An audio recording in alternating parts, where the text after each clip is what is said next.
नमस्कार. मी राजन खान. आपण काही मानवी जगण्याबद्दलच्या सिरियल्स करत आहोत. लग्न या विषयावर आपण बोलत होतो. ते अजूनही बोलू, पुढचे भाग बोलू. बरेच मुद्दे आहेत त्यातले. त्या अनुषंगानं आणखी काही मुद्दे डोक्यात येत राहिले, ते बोललं पाहिजे असं वाटलं. मुख्य मुद्दा आहे वयात येणारी मुलं किंवा मुलांचं वयात येणं. वयात येण्याचं वय हा वाक्प्रयोग साधारण 20-25 वर्षापूर्वी आम्ही शोधला होता आणि तो वापरलाही होता. त्याच्यावर खूप एका अंकासाठी संपादन करत असताना काही लिहिलं गेलं होतं आणि अर्थाचं लेखही लिहिले मी. वयात येण्याचं वय ही आपल्या एकूणच जागतिक समाजात किंवा भारतीय समाजात तर जास्तीच ही एक समस्येसारखी गोष्ट म्हणून पाहिली जाते. प्रत्यक्ष ती समस्या नाही आहे. निसर्गाचं फार जे सुंदर वागणं आहे ते नेमकं या वयात आहे, वयात येण्याच्या वयात. फक्त त्यात काही गडबडी आहेत किंवा काही गोंधळ होण्याची शक्यता असते. मनुष्य प्राणी हा मूलतः फार लहानपणापासून सुज्ञ असतो वगैरे असं मनुष्य प्राणी स्वतःच मानत नाही. निसर्गाच्या नजरेनं पाहिलं तर मनुष्य प्राणी कुठलीही चूक करत नाही त्याच्या जगण्यात. पण मानवी समाजात निसर्गाच्या बऱ्याच गोष्टींना चुकीचं म्हटलं गेलं आहे आणि त्यानं समाजात गोंधळ होतो असं मानलं गेलं आहे. तर ते योग्यच आहे. म्हणजे मानवी समाज चुकतोय असं अजिबात नाही. मानवी समाजाला नीट शिस्तबद्ध दिशा द्यावी आणि सगळ्या मानवी जगण्याच्या सुखांचं समान वाटप व्हावं ही मानवी समाज रचनेची मूळची मांडणी आहे. या मांडणीला घातक अशा बऱ्याच गोष्टी आहेत ज्या निसर्गाकडनं घडतात आणि मानवी समाजानं त्यांना वर्ज्य म्हटलं आहे. त्याच्यावर संयम ठेवला पाहिजे असं म्हटलं आहे किंवा थांबलं पाहिजे असं म्हटलं आहे. तर त्यातली मुख्य गोष्ट आहे ती लैंगिकता.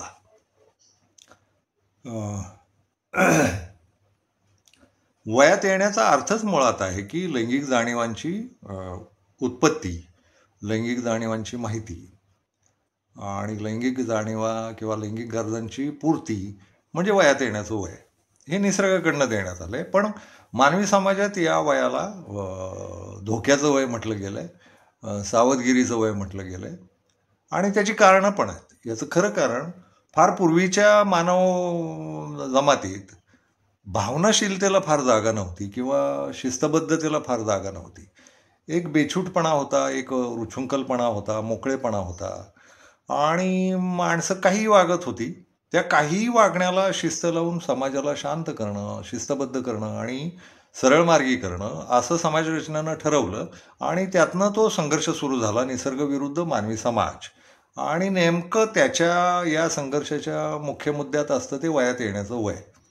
हे वयात येण्याचं वय इतकं धोकादायक गणलं जातं आणि मग त्यातनं खूप बंधनं आणि खूप काळज्या. विशेषतः वयात येणाऱ्या मुलांचे आईबाप नेहमी काळजीत असतात की आपली मुलं चुका करतील की काय. चुका 3 प्रकारच्या होण्याची शक्यता आहे आजच्या जगात. त्या 3 प्रकारच्या चुका म्हणजे एक पहिली गोष्ट म्हणजे लैंगिकता, दुसरी गोष्ट म्हणजे आर्थिकता, पैशाच्या व्यवहारात चुका करतील का, आणि तिसरी गोष्ट म्हणजे व्यसनं लागतील का मुलांना. तर हे जे आणि ते खरं पण आहे की याच टप्प्यात नेमकं या 3 गोष्टीच मुलांना पकडतात, जखडतात आणि मानवी समाजाच्या दृष्टीनं काही चुकीचं घडण्याची शक्यता माणसांना वाटत राहते.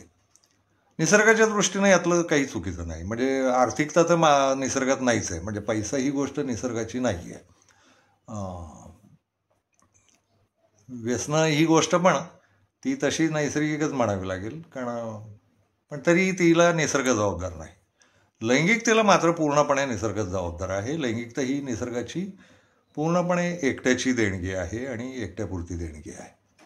ती प्रत्येक व्यक्तीला मिळालेली असते आणि माणूस आपल्या लैंगिकतांच्या पूर्तीचा प्रयत्न करणार हे अतिशय साहजिक आणि अतिशय नैसर्गिक आहे. तर पण मानवी समाजाला यातल्या बऱ्याच गोष्टी नको असतात आणि त्याची कारणंही योग्य आहेत. मानवी समाज चुकतो असं अजिबात म्हणता येत नाही. निसर्गावर थोडी मात करायचा प्रयत्न करतो मानवी समाज. ते याच्यासाठी की मानवी समाजातले नातेसंबंध आहेत. मानवी समाजात एकमेकांना सन्मान देणं आहे. स्त्री पुरुष सन्मानाच्या गोष्टी आहेत. मग मानवी समाजात काही गोष्टी वर्ज्य मानल्या गेल्यात. उदाहरणार्थ उठून सुटून कधी लैंगिक संबंध करावेत हे मानवी समाज मान्य नाही करत. त्याला काही त्यांना शिस्तपद्धती दिली आहे. त्यांना सांगितलं की तुम्ही एकतर प्रेम करा, लग्न करा आणि निष्ठावान राहा. निष्ठा हा शब्द निसर्गाचा नाहीच आहे. पुन्हा निष्ठा ही मानवी समाजाची उपज आहे. अर्थात ती निसर्गाच्याच कल्पनेतनं आलेली आहे. माणसाचं मेंदू निसर्गच चालवतो. माणसाच्या मेंदूचा विकासही निसर्गानंच केला. त्या अर्थानंही ते नैसर्गिकच आहे. माणसाला विचार सुचतात किंवा कल्पना सुचतात या निसर्गाची देणगी आहे. त्यामुळं मानवी समाज जोही विचार करतो तोही तसा एका अर्थानं नैसर्गिकच असतो आणि ते चांगलंच आहे की समाजाला शिस्तबद्धता असेल तर गोंधळ उडणार नाही. फार पूर्वी माणसं आया बहिणींची भावाची नाती पाळत नव्हती आणि मुक्त लैंगिक संबंधांचा काळ होता आदिम काळात. तर ते योग्य नाही ठरवलं माणसांनी आणि ते बरोबर आहे. ते योग्य वाटतं आता. मग भावनाशीलता हा शब्द जसा निसर्गात नव्हता तो माणसांनी जन्माला घातला. अर्थात पुन्हा तेच की निसर्गाकडूनच माणूस भावनाशीलता शिकला. माणसाला सुचलेले प्रत्येक विचार, कुठलाही विचार हा निसर्गाकडूनच मिळालेली देणगी आहे हे आधी लक्षात ठेवलं पाहिजे. त्यामुळं मानवी समाजानं बनवलेले नियम हे सुद्धा एका अर्थानं नैसर्गिकच आहेत. आणि निसर्गावर मात करणं वगैरे तर निसर्गाशी लढाई मांडलेली नाही माणसानं. उलट निसर्गाला एक शिस्तबद्ध स्वरूप देणं आणि मानवी समाजाचा उन्नत विकास करणं हेच मानवी समाजाचं निसर्गाकडूनच घेतलेल्या विचारातनं मांडणं आहे. तर मग हे वयात येण्याचं वय जे आहे त्यात आईबाप नावाचा जो घटक आहे हा घटक मुलं आपली वयात येणार असतील तर भयंकर काळजीत पडतात. आणि यांचं काय होणार या काळजीत किंवा या दडपणात खूप सारे आईबाप असतात आणि ते जगभरचे असतात. म्हणजे नुसते भारतातलेच असतात असं नव्हे. तर पण भारतात जास्ती असतं त्याचं खरं कारण आपली संस्कृती एका अर्थानं फारच कर्मठ आणि कोंडलेली आहे असं मानलं जातं भारतीय संस्कृती. अर्थात खरं तर भारतीय संस्कृती अमेरिकन संस्कृती असं नसतं. मूळ असते मानवी संस्कृती आणि मग देशानुसार प्रदेशानुसार त्याचे टप्पे पडतात. ते मग ते उपटप्पे आहेत. भारतीय संस्कृती, अमेरिकन संस्कृती किंवा युरोपियन संस्कृती, मध्य पूर्वेची संस्कृती, जपानी संस्कृती वगैरे वगैरे. भारतीय संस्कृतीत फार सुंदर विचार झाला आहे लैंगिकतेचा, पण तो पाळला गेला आहे का तर ते नाही. म्हणजे उदाहरणार्थ लैंगिकता बोलण्यातनं व्यक्त होण्यातनं आपल्याकडं वर्ज्य नव्हती कधीच. लिहिण्यात नव्हती, आपल्या शिल्पकलेत नव्हती लैंगिकता ही. आणि मुळात आपण महादेव आणि पार्वती ही संकल्पना मानणारे लोक आहोत. तर महादेव आणि पार्वती ही संकल्पनाच मुळात लैंगिक आहे, सृजनाची आहे. लैंगिकता ही या जगण्यातली सगळ्यात महत्त्वाची गोष्ट आहे सगळ्याच सजीवांच्या बाबतीत. आणि माणसाच्या बाबतीत तर ती खूपच आहे. कारण माणसाला बोलता येतं, माणसाला विचार करता येतो, माणसाला मूर्त्या करता येतात, माणसाला लिहिता येतं, माणसाला अभिव्यक्त होता येतं. तर या सृजनाच्या लैंगिक कलेला माणसानं आणखीनच उत्तुंग केलेलं आहे. आणि भारतात ते फार मोठ्या प्रमाणात होतं. पण पुन्हा जगभरच्या एकमेकांच्या ज्या मिसळणी आहेत त्यातने नियम बदलत जातात वगैरे. साधारण तुकाराम महाराजांच्या काळात तुकारामांच्या गाथेत सुद्धा अतिशय उघड शब्दांमध्ये अभंग लिहिलेले आहेत. ज्ञानेश्वरीत सुद्धा आहेत. तर लिहिण्याची परंपरा पण होती. आपल्या मूर्तिकलांमध्ये पण लैंगिक वर्णनं आहेत. आणि महादेव आणि पार्वतीची संकल्पना तर पूर्ण भारतभर आहे आणि आशिया खंडात आहे, दक्षिण आशिया खंडात. तर तिचा मूळ गाभाच सृजनता, लैंगिकता असाच आहे. आणि स्त्री पुरुष एकोपा, सामोपचार, समन्वय असा आहे. त्यामुळं लैंगिकता ही आपल्याला त्या अर्थानं वर्ज्य नाही. पण गोंधळ असा होतो की आईबापांना जे वाटतं की आपल्या मुलांनी चुका करू नयेत वयात येताना, तर ते आईबाप खूप दक्ष असतात किंवा आपला समाजही दक्ष असतो. गंमत अशी आहे की आईबाप एकदा वयात येण्याच्या वयात गेलेले असतात, त्यातनं आलेले असतात ते पार होऊन. आणि गमतीचा भाग म्हणजे ते त्यावेळेस जे असतात मेंदूनं, मनानं, शरीरानं, विचारानं तशीच्या तशी त्यांची मुलं असतात पुढं. आणि आईबाप कदाचित चुकाही करतात वयात येताना, जे काही वागलेले असतात. तर प्रत्येक आईबापाला वाटतं की आपण आपल्या वयात येताना जे वागलोय ना ते आपल्या मुलांनी वागू नये. म्हणून आईबाप झाल्यानंतर फार दक्ष वागायला लागतात मुलांच्या बाबतीत, आणि विशेषतः वयात येणाऱ्या मुलांच्या बाबतीत. तर ही दक्षता योग्य आहे का? तर खरंच योग्य आहे. म्हणजे भावनाशील असा शब्द वापरला मगाशी मी. त्या भावनाशीलतेत लैंगिकतेतनं होणाऱ्या भावनांच्या दुखापती पण आहेत आपल्याकडं. पूर्वीच्या आदिम मानवाला असतील नसतील माहीत नाही, पण आत्ता ते आहेत. आपण एखाद्या व्यक्तीच्या प्रेमात पडलो आणि ते प्रेम तुटलं ना, तर आपण आयुष्यभर जखमा जपतो त्या. तर आपण जखमी होणारे लोक म्हणजेच भावनाशील लोक आहोत. तर मग या भावनांचं नियंत्रण करणं, भावनांचं नियोजन करणं, भावनांना व्यवस्थित वापरणं आणि ज्या इच्छा किंवा गरजा आहेत शरीराच्या त्या व्यवस्थित भागवणं, ही पण गरजेची गोष्ट आहे. आणि आईबाप त्या बाजूनं दक्ष असणं हे चुकीचं वाटत नाही मला.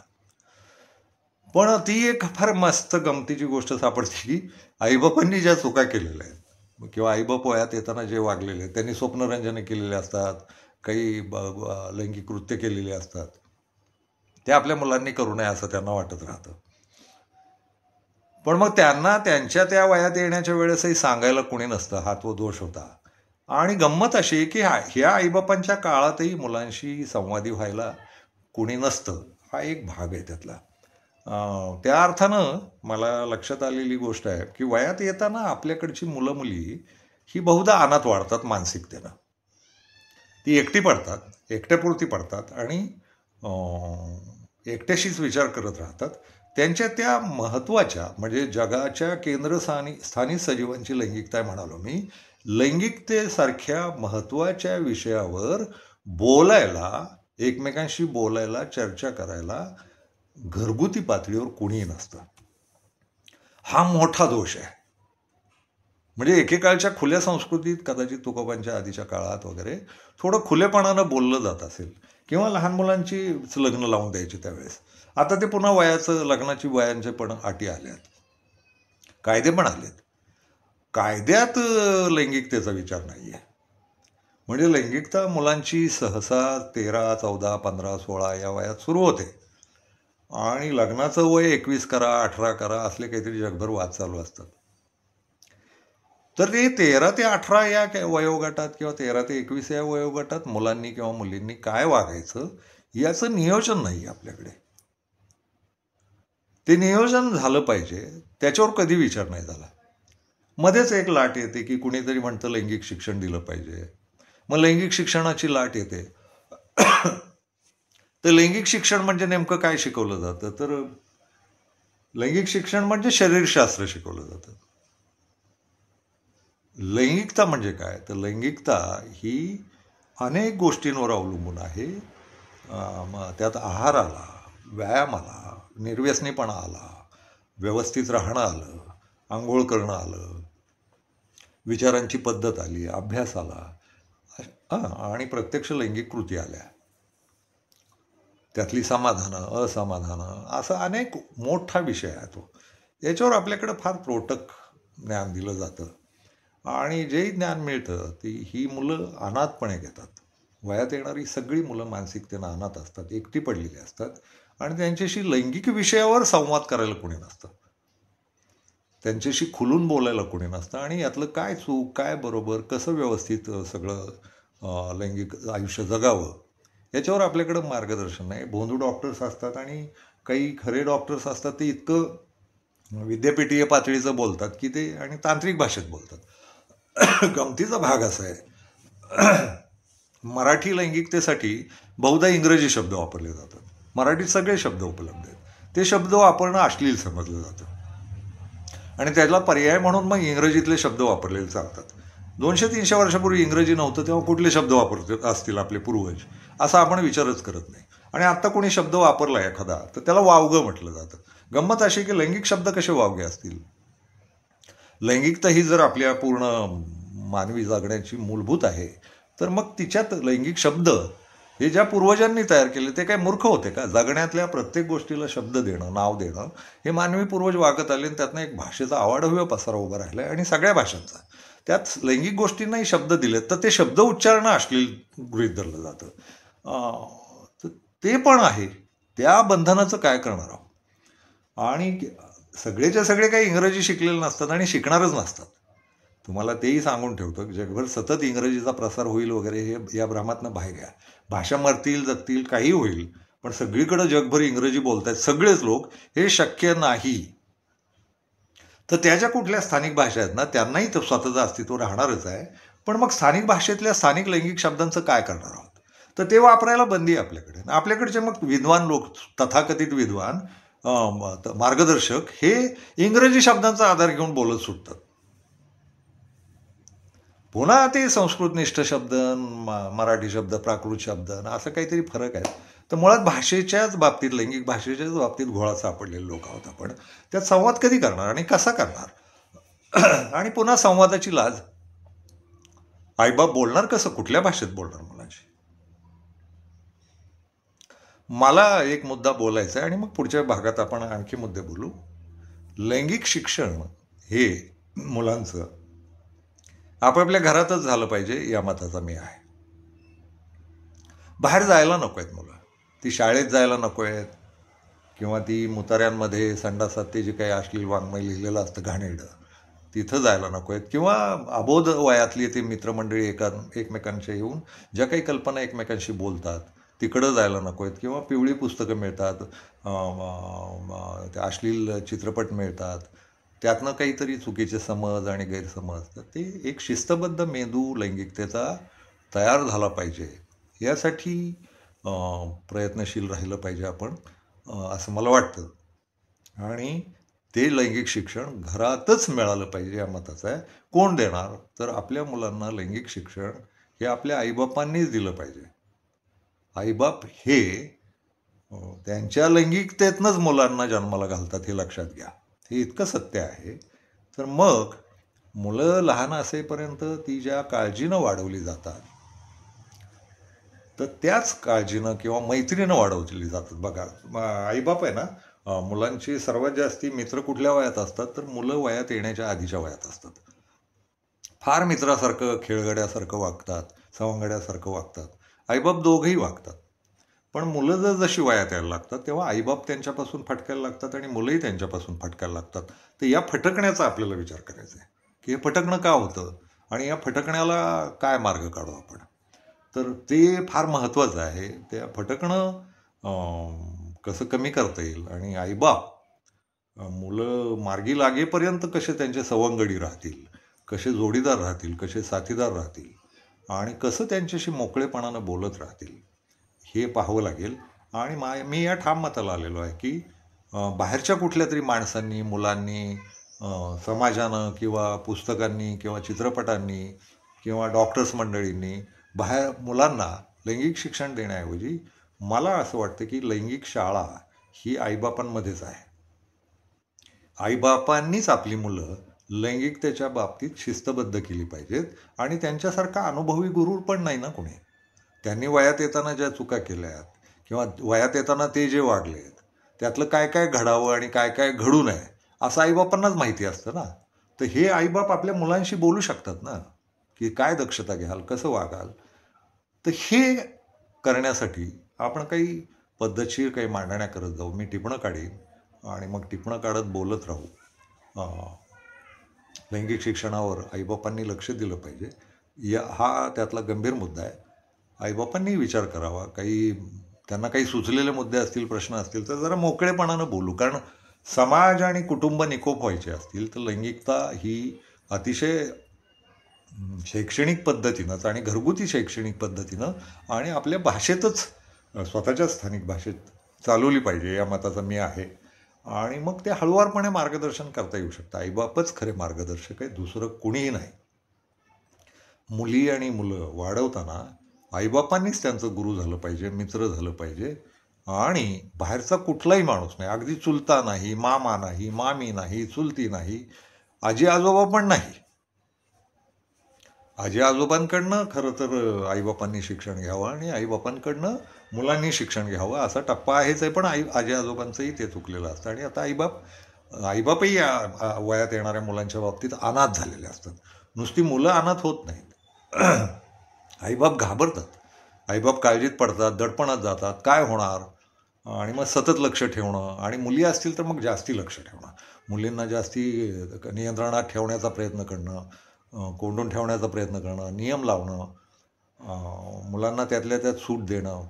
मुलं आहेत, मुलाला काय डाग लागतो वगैरे, अशा अजूनही धारणा आहेत, मुलीला डाग लागतो वगैरे. तर यातनं बाहेर येऊन मुलं चांगली जगली पाहिजेत, आदर्श जगली पाहिजेत, शिस्तबद्ध जगली पाहिजेत, याच्यावर आपल्याला बोलायचं आहे. खूप मोठा व्हिडिओ होईल, म्हणून आज पहिला भाग इथंच थांबवू. आणि तुमच्या कमेंट्समध्ये काही वाटलं तर विचारा. माणसं हे कमेंट्स करायला सुद्धा बिचकतात आपल्याकडे, कारण तो फारच बंधनाचा विषय आहे आपल्याकडं, आणि खरं तर खूप मूलभूत विषय आहे, जगण्यातला पहिला क्रमांकाचा विषय आहे तो. पोट भरणं आणि लैंगिकता हे दोनच मूलभूत विषय आहेत. तर ते या लैंगिकतेबद्दल आपण बोलत राहू. तुम्हाला काही विचारावं असं वाटलं तर जरूर विचारा, नाहीतर मी माझी टिपणं काढत काढत हळूहळू बोलत राहील. खरं तर बोलत राहीन. खरं तर मी याच्यावर पुस्तकंही लिहिलीत, लेखही लिहिलेत पूर्वी. खूप सारी पुस्तकं माझी स्वतःची पण आहेत. कसं जगावं याच्या काही कल्पनाही मांडलेल्या आहेत. त्यातलंच काही आता इथंही बोलत राहीन. आणि कोणाला वाटलं तर पुस्तकं वाचावीत. बोलू आपण पुन्हा. धन्यवाद.